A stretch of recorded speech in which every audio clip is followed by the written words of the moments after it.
Kemudian juga Al-Khulafa'ur Rasyidun, kita kenal dengan istilah Al-Khulafa'u Ar-Rasyidun. Alaikum bisunnati wa sunnatil khulafa'ir rasyidin mahdiyin. Itu 4 orang yang disepakati. Sayyidina Abu Bakar, Sayyidina Umar, Sayyidina Uthman, Sayyidina Ali bin Abi Thalib. 4 daripada Al-Khulafa'ur Rasyidun, 4, yang satunya meninggal wafat karena sakit. Sayyidina Abu Bakar meninggalnya sakit, memimpin hanya masa waktu 2 tahun. Tapi yang ketiga-tiganya dibunuh.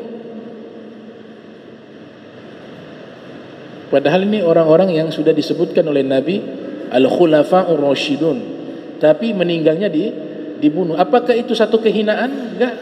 Itu satu kemuliaan, agar mereka wafat membawa gelar syahada atau asyahid, orang yang syahid di jalan Allah. Dapat ujian juga. Yang pertama yang dibunuh di kalangan Al-Khulafa'ur Rasyidun adalah Sayyidina Umar bin Khattab radhiyallahu anhu wa ardhah. Dibunuh oleh seseorang bernama Abu Lu'lu Al-Majusi. Al-Majusi artinya penyembah api, orang Persia, budak dari Gulam Al-Mughirah. Dibunuh oleh Abu Lu'lu Al-Majusi.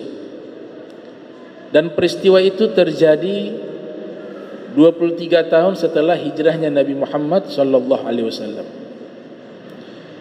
Kemudian diganti jabatannya oleh Sayyiduna Utsman bin Affan radhiyallahu anhu wa ardhah. Sayyidina Umar memimpin kurang lebih 10 tahun. Dilanjutkan oleh Sayyidina Utsman bin Affan, beliau memimpin 14 tahun kurang lebih. Dibunuh juga beliau di saat beliau sedang sholat dan membaca Al-Quran oleh bugot, para pemberontak di usia yang sudah sepuh. Syahid fisabilillah. Darahnya tertumpah di mushaf yang telah dibuat oleh beliau, disebut Mushaf Utsmani, Mushaf Utsmani.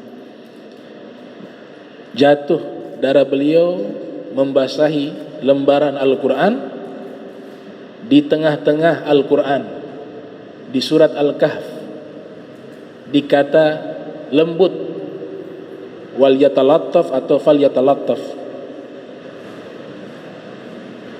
Fi qiraah fal yatalattaf, fil qiraah wal yatalattaf. Di situ disimbolkan dengan warna merah, karena disitulah sejarah Sayyidina Utsman dibunuh, darahnya tertumpah di situ, dan itu posisinya persis di tengah-tengah Al-Quran. Apakah beliau dihinakan? Tidak. Beliau mendapatkan syahid sebagai orang yang wafat di jalan Allah. Dibunuh secara zalim itu juga masuk kategori syahid fil akhirah. Kalau lagi berperang, jihad, syahid fil akhirah, fid dunya wal akhirah,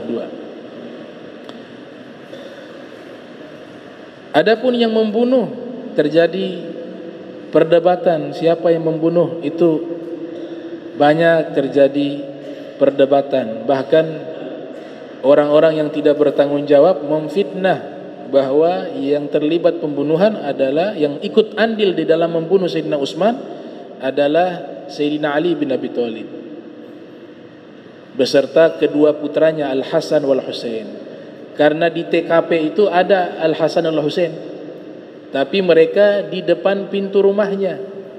Karena Sayyidina Ali sudah lihat kondisi tidak kondusif, khawatir Sayyidina Utsman nanti dibunuh, maka Sayyidina Ali memerintahkan Imam Hasan dan Husain untuk menjaga Sayyidina Utsman.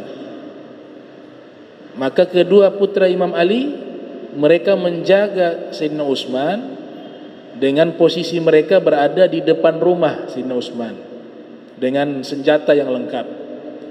Musuh serangnya dari belakang, dari bagian belakang. Dari sinilah ada oknum yang memang niatnya ingin menghancurkan Islam. Mereka mengatakan bahwa yang andil di dalam pembunuhan Sayyidina Utsman diantaranya adalah Imam Ali, karena di situ ada Imam Hasan dan Husain. Ini diriwayatkan oleh Ibnu Katsir di dalam kitab As-Sirah An-Nabawiyah, atau lengkapnya dalam kitab Al-Bidayah wan Nihayah. Terbunuh, kemudian diganti jabatannya oleh Khalifah Amirul Mukminin Imam Ali bin Abi Thalib pada tahun 40 Hijriah. Kalau Sayyidina Utsman tadi tahun 35 Hijriah terbunuh. Sayyidina Ali terbunuh pada tahun 40 Hijriah. Dibunuh oleh seorang bernama Abdurrahman ibnu Muljam al-Khariji, seorang Khawarij, ekstremis yang sudah memvonis Sayyidina Ali murtad. Az-Zahabi menyatakan di dalam kitab Mizanul I'tidal fi Naqdir Rijal, kana qa'iman bil lail wa sha'iman bin nahar. Yang membunuh Sayyidina Ali ini rajin sholat malam, rajin puasa sunnah, tapi pemahamannya terhadap agama keliru. Bahkan dalam satu riwayat mengatakan hafal Al-Quran, tapi yang dihafal teksnya, faham artinya, tapi makna Al-Quran tidak paham. Akhirnya berani memvonis Imam Ali sebagai orang yang halal darahnya ditumpahkan. Apakah beliau dibunuh itu menjatuhkan kemuliaan beliau? Tidak, sebaliknya mengangkat derajat beliau. Ini dari kalangan sahabat Nabi. Tadi yang awal para nabi banyak, cuma yang disebut di kitab ini hanya Nabi Yahya.